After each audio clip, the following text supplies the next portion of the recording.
I'm very honored to introduce to you our panel today. Please join me to welcome them. Ashley, Tonya, and Violet. Hi everyone, I'm Ashley Snape and I have been in the HR field for 10 plus years, working in both the nonprofit and private sector. I am currently the head of people and culture at a software company called De Facto. So we create software that humans love to use. In my role at De Facto, I'm responsible for the full cycle of HR. So everything from recruitment to performance management to compensation and benefits and to leadership development. Thank you, Ashley. Tonya, you're a great supporter of our programs for so many years. Would you like to introduce yourself now? Sure. Thank you very much for inviting me. So my name is Tonya Holowitzki. I am currently a career advisor and diversity advisor with the Chartered Professional Accountants of Alberta. Prior to that, I worked very heavily in industry, including KPMG, Dialogue, Fujitsu, and Robert Half. So I've got a lot of perspective of the internal recruiting processes. I also have a lot of training. I've got 7 designations behind my name, all related to recruiting, training, being a career advisor for everything from resumes to career transition.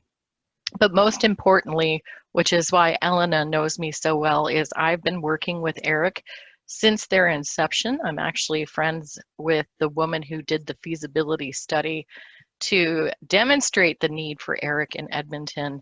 And so I'm very proud to say that I've been working, supporting new immigrants for a very long time, becoming a part of the Canadian workforce.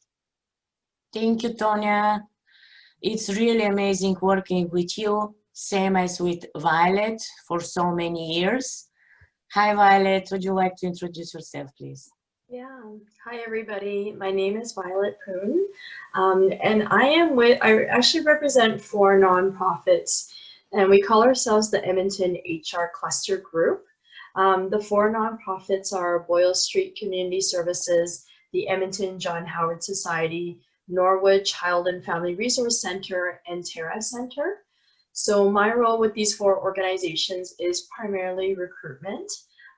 I do some other work in terms of sometimes some training and development and just supporting the hiring managers with other questions or challenges that they may have. So my role is, it's unique because I'm not employed by any of these 4 organizations. What it is it started out years ago where they tend to be fairly small and they did not have HR staff. So they utilize this shared service model to have somebody to support them with recruitment. Now some of them have grown and grown significantly. So they may have HR on staffs now, but they still utilize me to do the recruiting. So that's what I do to support the hiring managers.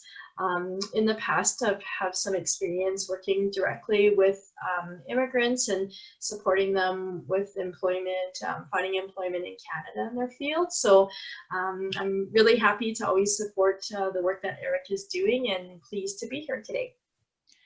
Thank you so much, Violet. So we usually tell our clients, if you have Tonya and Violet Poon on your LinkedIn account as connections, you're ready to go. Now we have Ashley also. Feel free, guys, to connect with them on LinkedIn after this webinar.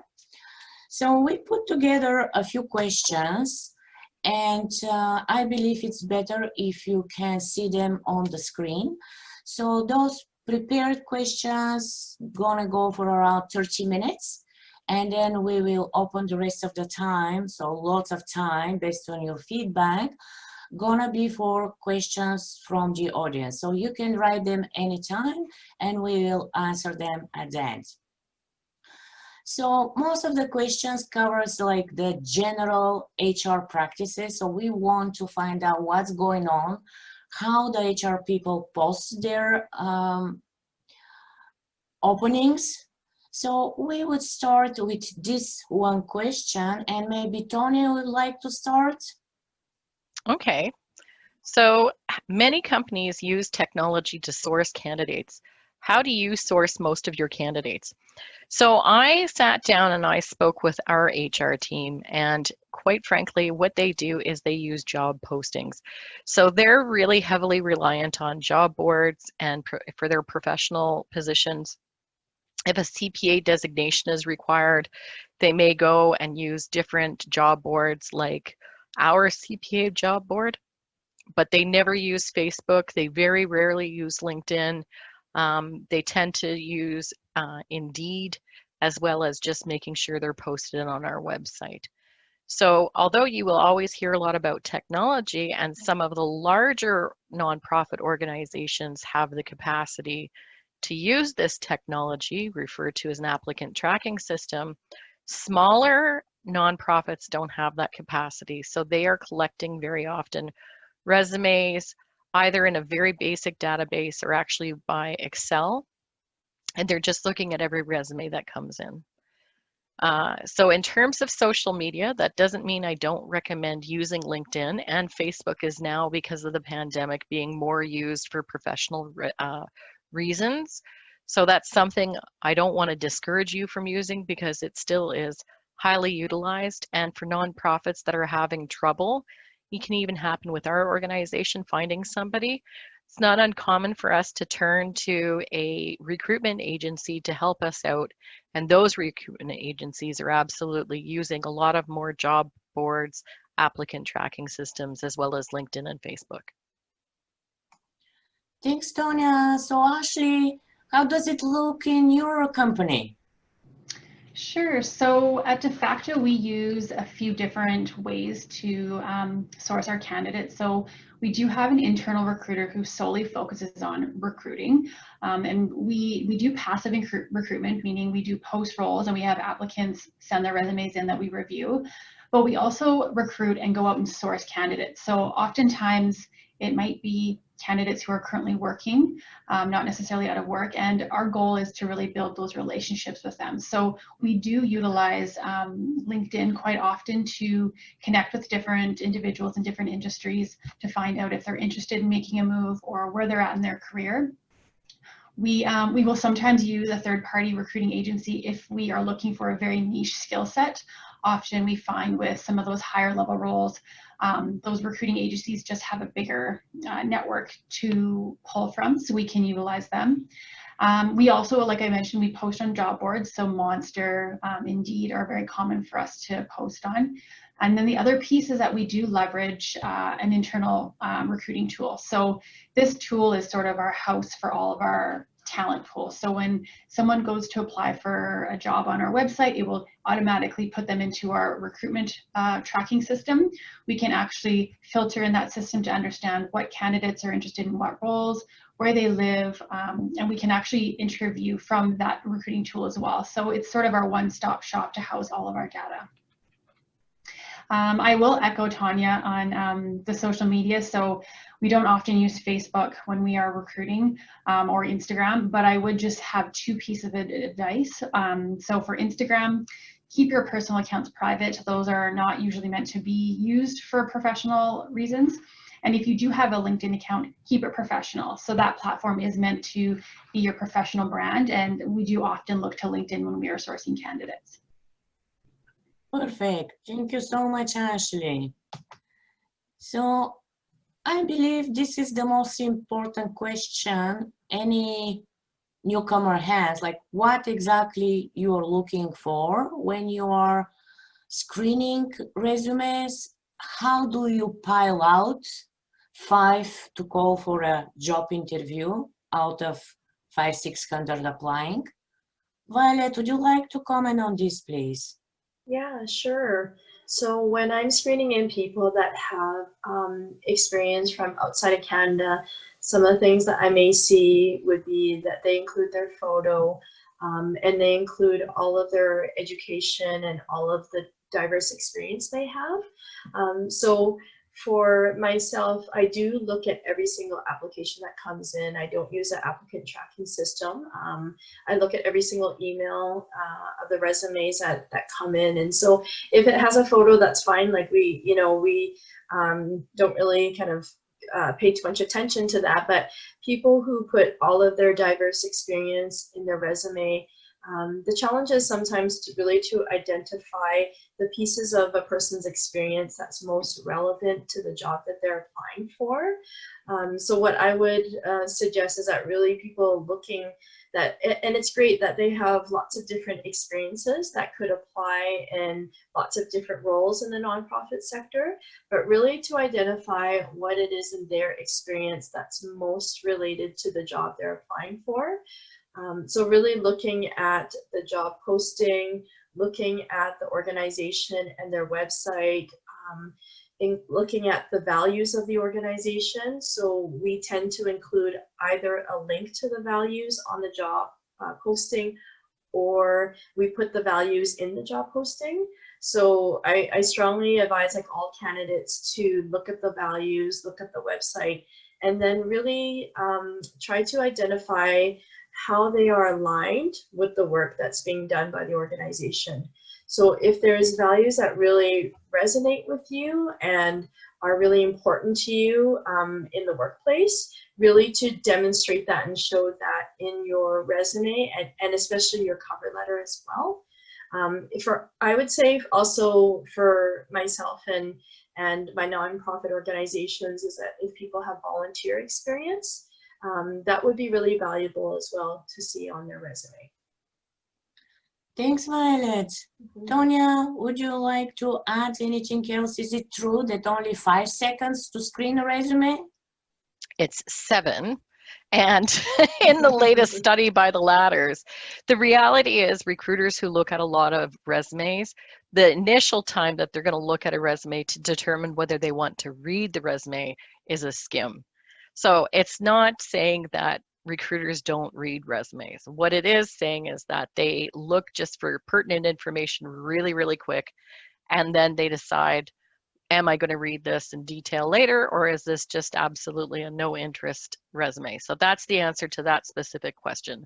And if you've been looking at hundreds and hundreds and hundreds and hundreds of resumes for years and years, and you're really trained at it, the skim thing is true. I think that for somebody newer, maybe they don't. But at the end of the day, the important thing is it eventually is going to be read.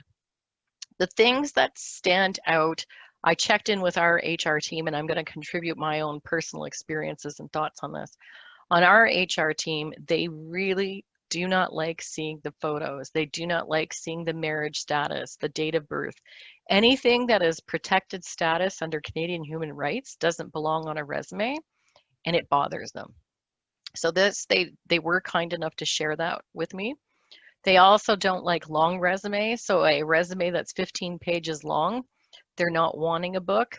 Ideally in Canada, we say a 2-page resume is what you want, not a full curriculum vitae, because the only place that really in this culture it tends to be more relevant is in the academic world, unless you're at a very, very high level executive position where the greater the details may be more relevant. You have to control your narrative. So just kind of to reiterate what was said earlier, it's so important that you make sure that any information in there is actually relevant to the job, because any information that's not relevant is a distraction, and the more irrelevant information that's in there is the more reason you don't fit into the role, right? The more information that's relevant, you fit. So I actually recommend people to just remove certain things that aren't relevant and could potentially be a distraction, because at the end of the day, your job is to connect the dots for that person, and your job allows you to control the amount of narrative you're sharing. And then addressing gaps. I'm just looking at the notes here that my colleague made. Making sure that you've addressed gaps on your resume, as well as having a very personalized cover letter. Our office takes cover letters very, very seriously, including for internal applicants. I have heard of internal applicants even applying to jobs who didn't put a cover letter, and their candidacy isn't considered because they're considered not taking the role seriously and taking the time to invest. That being said, the grammar piece and the language being used is really, really critical. How you're aligning yourself in your cover letter to the role that you're applying to and to the organization is really critical as well. These are also very good tips, Tonya. Thank you. And also this answered all the questions which our clients have, like how do they know I don't have Canadian experience? Just reading your resume with all the things you mentioned show that your resume is not Canadian way, and HR person may not go into details. They right there gonna say you don't have Canadian experience right there because of the resume. Is that right? To some extent, yes. I mean, I usually recommend people don't put their place of origin on their resume. Use the term overseas instead. You may have somebody who's happy to hire somebody from Australia, had a negative experience with somebody from India, and therefore they decide that nobody from India should work here again. It's a very flawed logic, and it's taking somebody down a decision-making path that has no relevance to you and whether you can or cannot do the job. So again, that's an example of where you would remove it so that you're not emphasizing your international experience. You're emphasizing what's relevant. Your piece of paper serves a purpose to be honest and truthful, to connect the dots for that person, so they're going to pick up the phone and call you. Once they have picked up the phone and called you, then your job is to express yourself in a clear, concise manner to encourage them to have you come in for an interview. Once you're in the interview, your job then is to demonstrate that you're a good fit, and then to determine if they are going to be a good fit for you. So there's a two-way street happening in an interview, and then from there we go to offer. But at the end of the day, that's the purpose of the paper, is to initiate that process.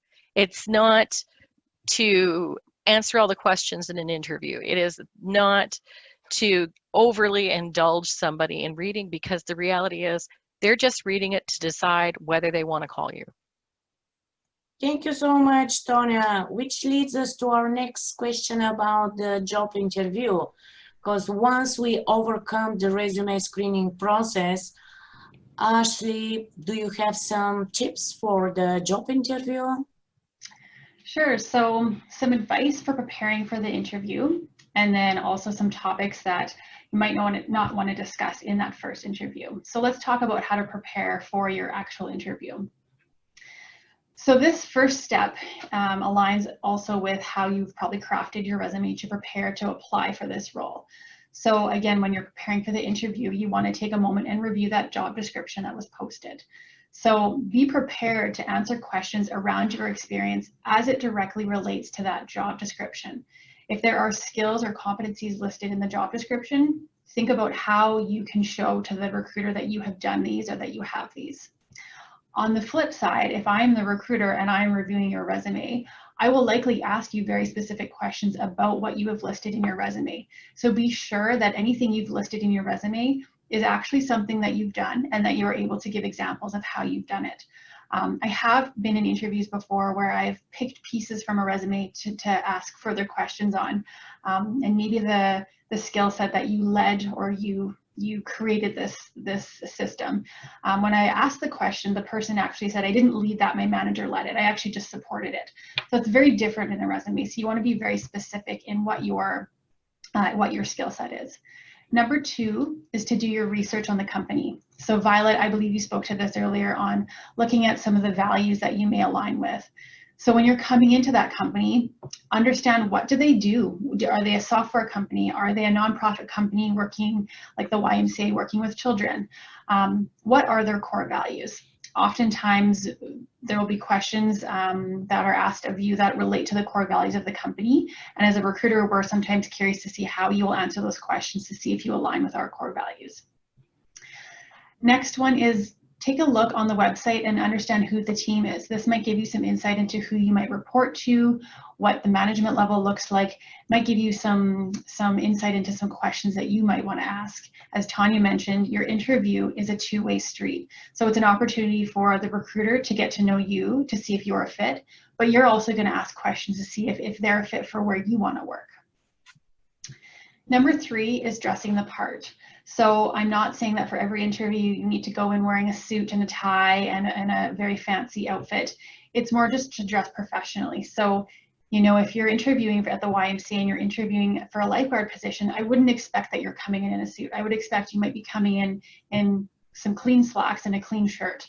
So just remember to dress the part for the role that you're interviewing for. This is your first impression and you want to make a good impression.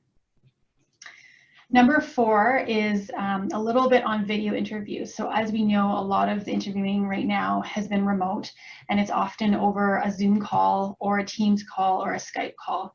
So one big thing to keep in mind is prior to your actual interview, test out the technology that you're going to use. Make sure that you can log in on time, you've got a link to the meeting, your speakers are working. It can be frustrating on the other end if you've had these interviews scheduled and your interview candidate is late, their technology isn't working. It doesn't set a good first example.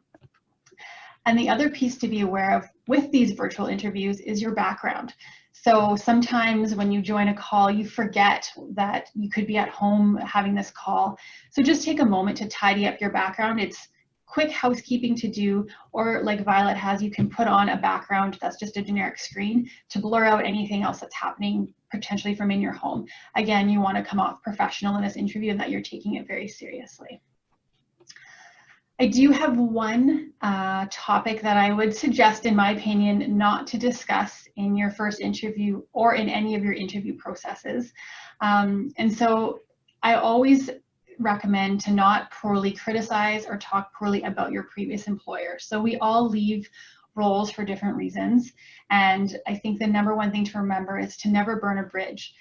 Edmonton in general is a very small community, and there's a very high likelihood that you may work in some way or form with that company again, whether they're a vendor or they're a client or some individuals from that company, you might work with them again. So just remember, you probably will be asked, why did you leave, or why are you looking to leave your company? So just don't criticize the employer, would be my recommendation. This is a very good point, Ashley, and I also want to add to the video virtual job interviews. Lock your kids, cats, and dogs in the next room.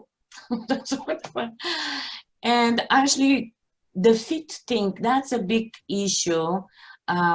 When we as newcomers have a job interview, people in Canada so nice, so they gonna say, oh, it was great, so you have the feeling you got it, and then there is somebody else who is a better fit. So could you comment just your thoughts on the fit components?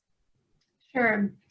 So one of the big pieces that we look for when we talk about fit, aside from your skill set, maybe we needed you to have a CPA, or maybe we need you to have these 5 things. When we talk about fit, we're looking at how you will come into our culture. So we always take that back to our core values.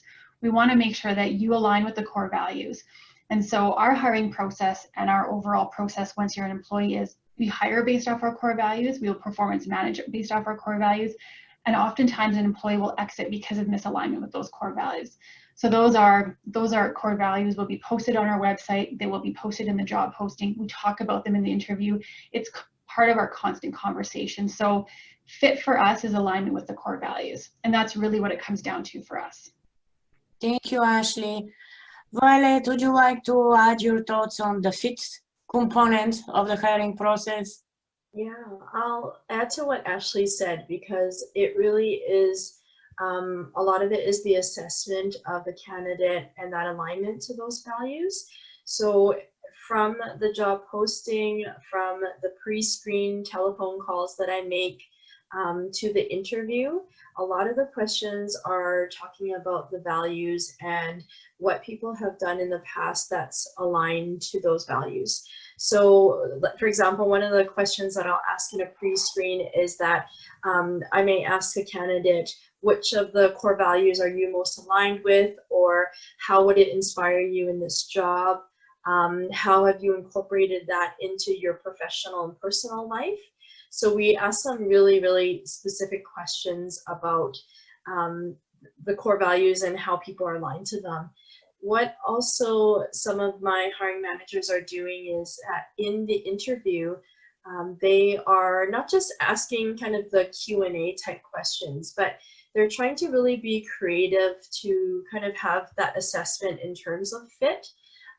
Fit also is the alignment with the core values, but they're also considering, you know, what is the kind of the current culture of say that department or of that team, and how might a new person kind of come into that, and would they be kind of working well together with the current staff that they have. So what they have done in the interview stage is that they may have incorporated some role plays. So they'll have certain situations that are real life situations that the person in the position would encounter.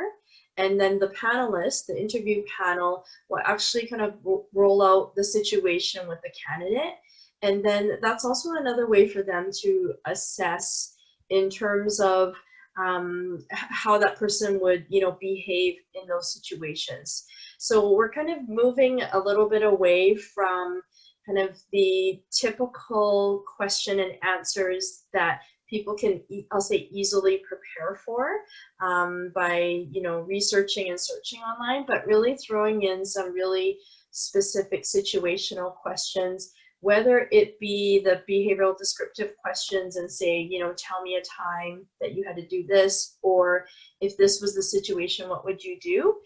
We're actually putting them kind of a little bit on the spot and say, okay, we're going to role play this situation. You are, you know, working in this position, and, you know, we're your client, or we're your community member, we're your colleague, and they're going to just do a couple of minutes of a role play and then assess how a person would be in those situations.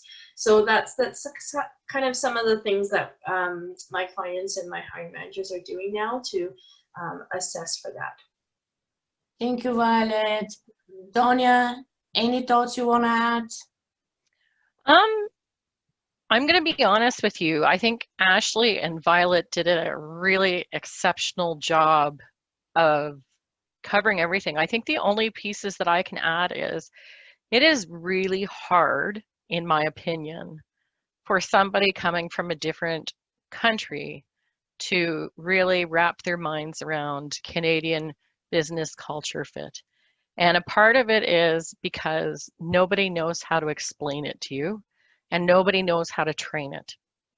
So the best thing you could really be doing in terms of getting into the culture fit is really making a point, whether it's through volunteering, whether it's through informational interviews, finding, I mean, even with in the context of going to a religious, whether it's a church or a mosque or a temple, where you have the opportunity to interact with people who are not just from your culture, but are really, really entrenched in Canadian culture, so you can understand what their concept of fit plays.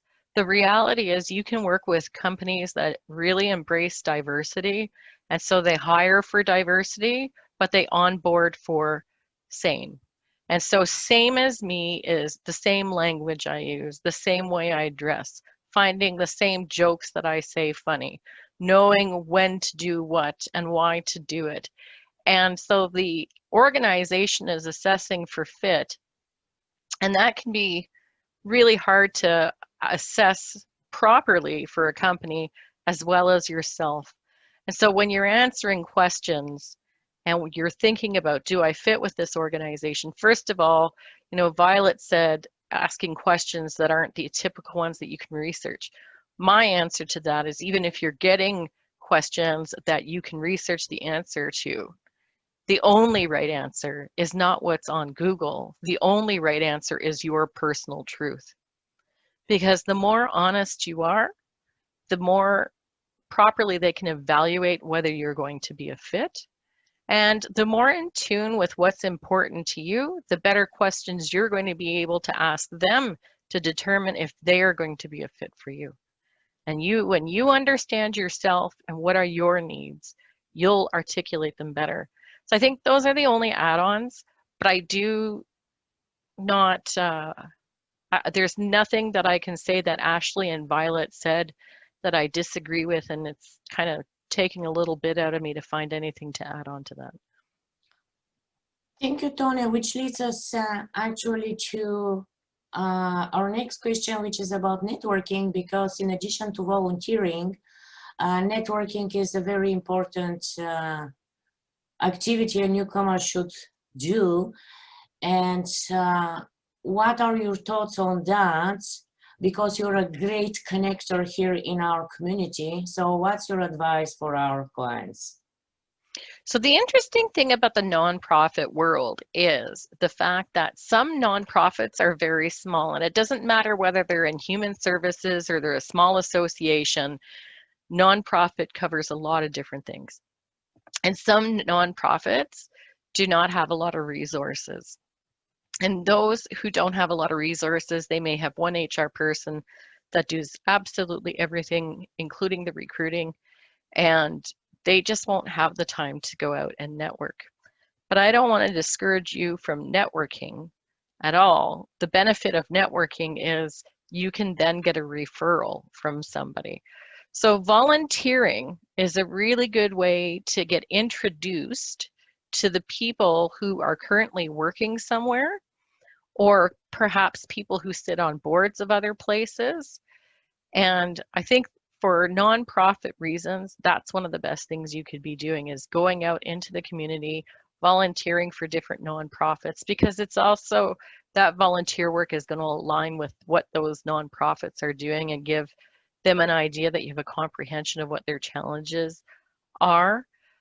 Knowing people in general is something that's really important. And we are in a pandemic, but don't let that cause you any fear, because I attend more networking events than ever because I don't have to travel there. I can just fit the time into my calendar, and knowing I don't have to account for travel time, and attend. And I just manned a booth of an actual conference. So I was at a conference where we had a virtual booth and people were able to have an avatar and walk around with their avatar in lieu of actually being there. So technology is being used even for job fairs now. That's a really good way of networking and getting to know people. And I just can't emphasize enough how important it is. The other tool that you can heavily use right now is LinkedIn and even Facebook, because you can control what other people see. So you can be on a group and still make sure that everything's restricted in terms of what you post. I work with a lot of groups related to my own profession on Facebook, and I use LinkedIn like a Bible. So I'm always connecting and interacting with people. And from there, I can ask them to have a chat with me and schedule a time to talk. So the most important thing is that you're out there actively talking to people and not exclusively relying on hiding behind a screen, being able to do what we're doing here today and sitting in front of a camera. If the organization is safe and they're feeling comfortable with meeting people in person, then go and have a coffee with them. If you're not comfortable leaving, then stick with the video. But at the end of the day, the more people you talk to, the better it will be for you down the long run. Thank you so much, Tony. I completely agree with you, because right now, really, the networking is opening new doors. I see all positive things. And what's your advice, Ashley, in terms of networking during these challenging times? Sure. So Tanya spoke to some of that. And as we know, a lot of your networking will be virtual using technology. So just to add on to the LinkedIn piece, one, it's free. So if you don't have a profile, go and create one. You have nothing to lose by creating one. Two, if you do have a profile, make sure it's up to date. So when you are connecting with other individuals on LinkedIn, or you're applying for roles, people will be looking at your profile. So you want to make sure, again, you have a professional photo on there, that your work history is up to date, and that your credentials are on there. So it's a quick read, and it's an easy way for recruiters to source out and find you. The other piece about LinkedIn is that you can source for individuals that are working in the industry that you may be interested in. I would recommend reaching out to them and sending them a message. Don't don't immediately say, hey, I'm looking for a job in this industry. I would first make that connection and build a relationship with them and say, hey, I'm just interested in connecting and learning a bit more about your industry. Would you be open to a virtual coffee or an in-person coffee, whatever you're comfortable with? The other option that you have is doing some research for groups and associations that are related to your industry. So for myself, or sorry, any of you that are in the HR industry, you can actually join your local HR chapter. So for Alberta, there's an HR chapter just for people living in Alberta. And once you join that chapter, your world is opened up to webinars, to virtual conferences, to just other individuals to virtually network within your area. Also for CPAs, I know that there's very similar chapters that you can get involved with, and that's a great way to also network with other individuals that might have the same designation as you to say, hey, what kind of jobs have you been seeing that are out there, and how do we practice these interview questions? So researching your industries in your local areas is like a #1 key. The other one is attending virtual conferences like this. So doing a simple Google search or asking other individuals, have you heard of any conferences that are happening? I'm finding that they're either free because they're virtual or the fee is very low. And as Tanya mentioned, there's lots of ways at a virtual conference to go to different booths, to network with individuals, to reach out to the panelists after you've now made a new connection. And that connection might lead you to 5 more connections. So don't be afraid to reach out to any of us on this panel, ask us questions, or say, hey, do you have any connections in this industry? Yeah, so keep it virtual. I mean, use your technology. That would be my best advice right now.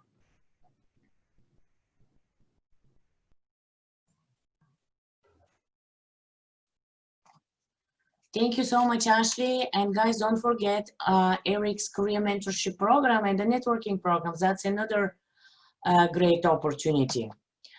So before we go to our last question, which Violet's gonna cover because she's the current expert in the non-for-profit sector, I'd like to ask you a question, guys, and it will be great if you can respond. Do you have work experience in the non-for-profit sector? And we have the results here.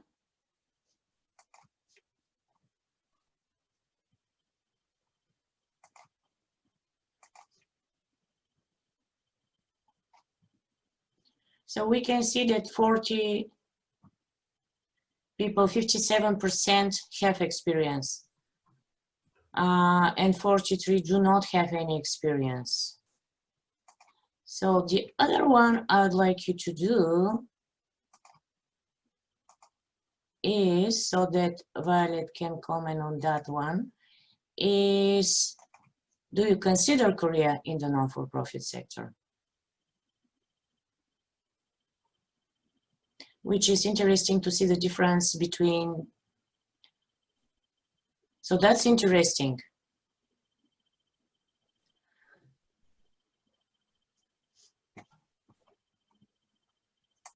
I am sharing the results with you now.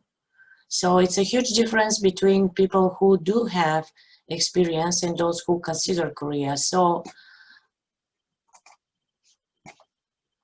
Violet, would you like to comment on this?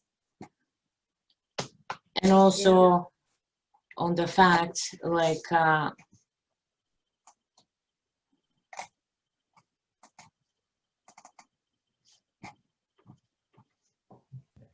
I'm glad to see, Elena, that a lot of people are interested to work in the nonprofit sector. yeah, so Great. could you tell us a little bit more about what's the current situation in the non-for-profit sector? And yeah, well, how do you see the future of work in the non-for-profit sector? Sure. Well, I'll say before COVID hit, at any given time, I could be recruiting for 10 to 20 positions for my 4 main clients. Since COVID has hit, actually, I've taken on some new clients and have been recruiting for some new organizations, some organizations as well. So I would say it hasn't really slowed down my work in terms of recruitment and job opportunities. There's always going to be job opportunities in the nonprofit sector. There has been a little bit of impact in terms of funding, and some organizations may have had some impacts of funding cuts in terms of positions. But I'll say overall, of the organizations that I recruit for, they have either stayed the same or they actually have been growing. And some of them have actually had more opportunities as a result of COVID. So for example, Boyle Street Community Services, they were involved and still involved with the isolation unit. So we had to hire about 40 people in a very short time period. And then when the Edmonton Expo Center isolation unit closed down, they moved the location, and I'm still hiring right now. So anybody that has a health-related background, so maybe you were a nurse, maybe a doctor, maybe an occupational therapist, if you have any of that related experience or education and feel comfortable to work in the isolation unit right now, we are hiring. We are looking to hire more people for that position. And we're finding that it's a little bit challenging. We're not finding a lot of people that have that background that are applying. So strongly would encourage people to look at that. The website I'll put into the chat box, but there is a website that I maintain on behalf of the 4 clients. In terms of other growth opportunities as a result of COVID, I think that you may have heard in terms of some of the camps that have come up for people that are experiencing homelessness. So I often recruit for positions that are supporting people with housing. And I have housing support worker type positions. There is a new program that is actually starting up very soon that I'm hiring 9 positions for. They're called navigators, and they are going to be working and paired up with the Edmonton Police member. So EPS and community are working together to support community members. So I think there's actually been some things during the last 6 months, I think, that have resulted in identifying that there's a need for some programs and services to support vulnerable population. I think that they're also looking at having a program to support youth who are experiencing homelessness. So I wouldn't be surprised in the next couple of months if I'm going to be recruiting for multiple positions for that as well. So I would say the current situation is that I do have jobs. It hasn't changed too much. Future, I think, is also there's going to be some growth. Some of my clients have actually, I would say in the last, 3 to 5 years, they've actually doubled in size in terms of their staffing size. So as I mentioned, there's always opportunities. Some questions that people ask me in terms of, or they're curious about, is in terms of salary. So in almost every job posting that I post, we do put the salary range. We feel that it's important for people to know what the range is so that they can see if it's going to meet their needs or not. And so I like to be very open and transparent about that. And if we don't put the posting on, if we don't put the salary on the posting, it may be just because they're still reevaluating and evaluating it and may not know at the time when the posting becomes active what that range will be. I think another question that I get asked is in terms of people that are looking to volunteer in our sector, and I just want to kind of put some information out there, because sometimes people are interested to get into our sector but have never worked in the sector. As your polls show, if there's about 40% of people that haven't worked in our sector but they're interested, what can they do? So I know that we've talked a lot about volunteering, which I think is really key. In COVID times, there might not be a lot of opportunity to do face-to-face volunteering, but I think there's a lot of opportunity to look at, you all have skills and expertise, and looking at board involvement, so volunteering on a board for nonprofits that are, that do work that you're passionate about, or maybe that's a cause that's close to your heart. So you can look at, somebody that's an accountant, for example. I know that there's nonprofits out there that would love to have an accountant on their board, right? But it's not like you can volunteer to say, to go to the, you know, nonprofit organization, say, I would love to work and do your finances for you, right? They might not have that type of opportunity, but they have other opportunities that you can use your skills to do.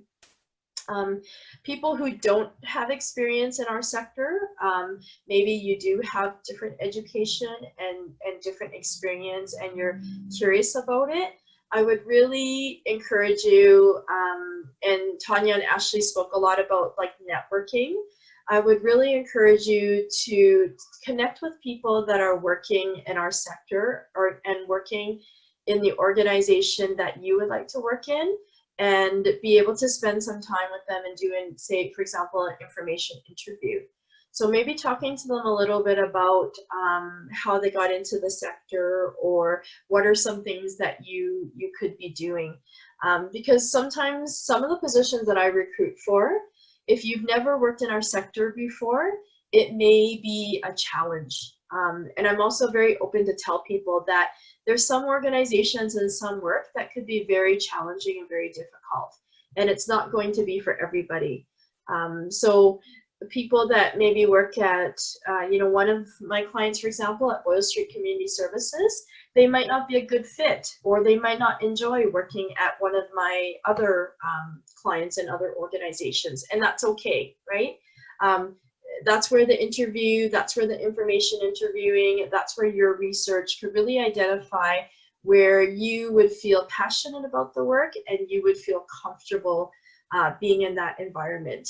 So before COVID, for example, people could go to Boyle Street, and I encourage them to do that if they were interested to work for the organization, so that they could get a feel and observe what it's like to work in that environment. Not every nonprofit you can do that, and now with COVID you can't necessarily just go and visit, but again, there's ways that you can kind of find out, you know, what's it like to work for that organization. You know, there's also some courses that people might want to take if you're looking at getting into our sector. So we tend to hire more of those frontline positions of people that may have experience or education that's not related to like social services or human services. But many of the positions that have more responsibilities, people may have the education background of social work, psychology, human ecology, counseling, public health. So that tends to be some of the educational background of the positions that we hire for. But that being said, there are some positions, and maybe some of those frontline, more kind of entry-level type positions, if people are interested, I would encourage them to look at and to apply. And again, really kind of relate your education, your experience, and your skills to the position. So really emphasizing that volunteer experience, emphasizing your alignment with values. All of those could be really helpful in terms of drawing attention to your application. Thank you so much, Violet. Yeah. That was great, and thank you all the panelists. So Sarah, if you can wrap up the questions, because Ashley and Tony are both so busy, everybody's so busy, right? So that's why we appreciate so much their time, and they have to leave right at 1. So if you, Sarah, can summarize the questions for them, that will be great. Thank you, Elena. I found a couple of questions which are applicable for Violet. One question would be what advice would you give to newcomers who have nonprofit experience outside Canada, like community development and economic development, and how would they align their experience in the Canadian context? Sorry. I see resumes of individuals that maybe have that kind of community developer, international development experience outside of Canada, and are interested to work in our sector. And I think that that's great. Again, what I would advise is really trying to help the hiring managers to help understand how your experience is related to the job that you're applying to.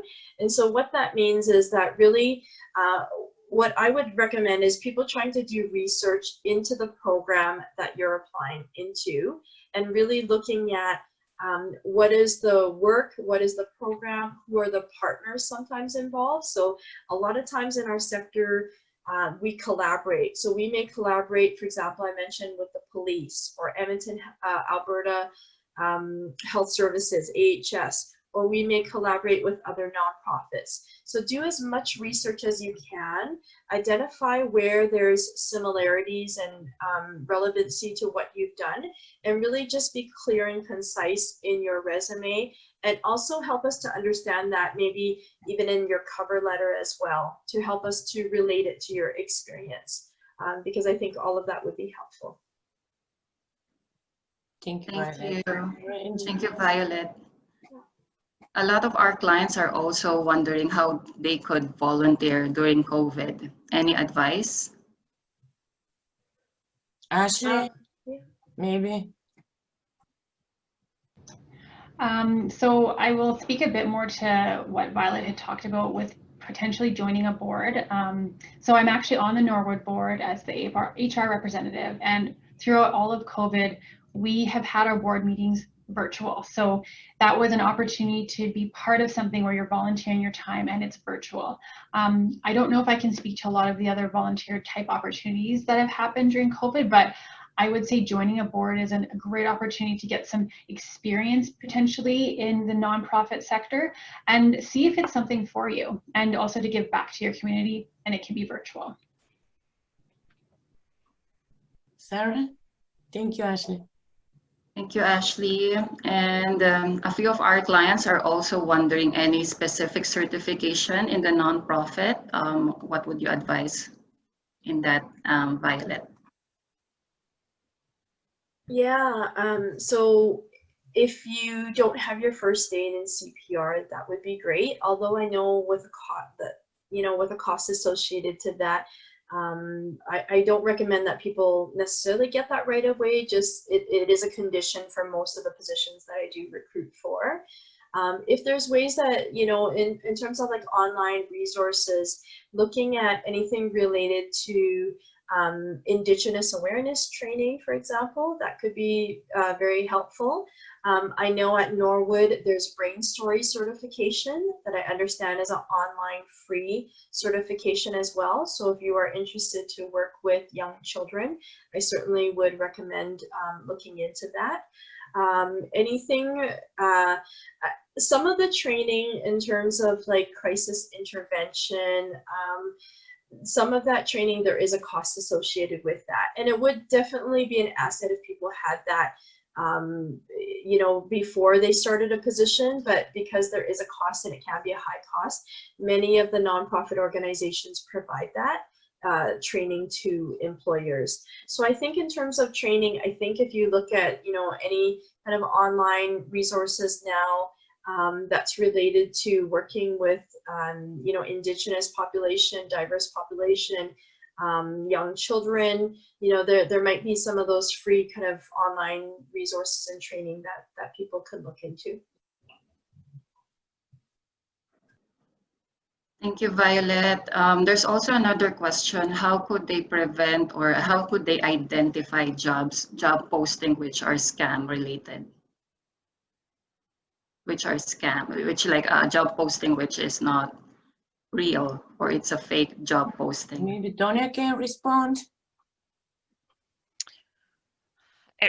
I think I need more clarification in that question in terms of job scan. Are we talking about the applicant tracking system?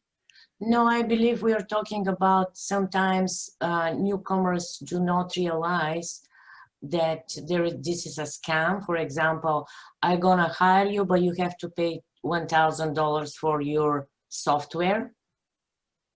Okay, so how about this? If at any point in time anybody is asking you to do something with money, like right there, stop. It's a scam. In terms of other identifiers of scams besides the money thing, if they're asking you for things like your social insurance number before you have a job, it's a scam. you really need to be aware of, I think, labor laws and human rights laws to help identify if things are scams as well. I am aware that there has been more and more questions and incidents of scams coming up. And a lot of those scams are really related to money though. Thanks, Tonya. Sarah, was that the question or they meant something else? That's the correct question. That's the correct answer that they're looking for. Thank you, Tonya. And there's another question regarding your comment about putting the name, not putting the name of the country or city where you have your experience. If you could please explain more, how about putting the name of the city where they had their education? You put overseas as well for that. The reality is, the reason I choose overseas as the appropriate language is to deal with unconscious bias. Under human rights law, you're actually protected under place of origin. A lot of companies do not realize that when they're saying you need Canadian experience, it's actually discrimination based on place of origin. And yes, you could file a complaint to the Human Rights Board, but you may find you have to balance out whether it's worth it or not. When you read a lot of Canadian or North American business magazines, they talk about the value of overseas experience. And the idea is that the white Canadian person goes and travels to Japan, works in Japan, learns what they learn and brings it back and implements it in the company. And when you read those articles, they're talking about expats and they are using the term overseas. And so as a result, like likes like. And if you're using the same language that I use, it's going to resonate with me. So the word overseas resonates in general with Canadians. And therefore, you're saying, I do not have Canadian work experience. It's overseas. But I'm not saying I'm from a country that you may not want me from. And I am also making it very clear that you are forcing them to think about your skill set rather than the country you're from. Thank you, Tonya, and thank you, Sarah. We have no more time for any other questions because we value so much the time of our panelists. So I will really appreciate if everybody can join me to applaud our panelists. So I hope, guys, you can hear 75 people clapping. Your time and your expertise was really highly appreciated. I'm gonna send you guys the survey later on and also the recording. Subscribe to our YouTube channel, subscribe to Career Mentorship Program, and thank you all for attending today. Bye.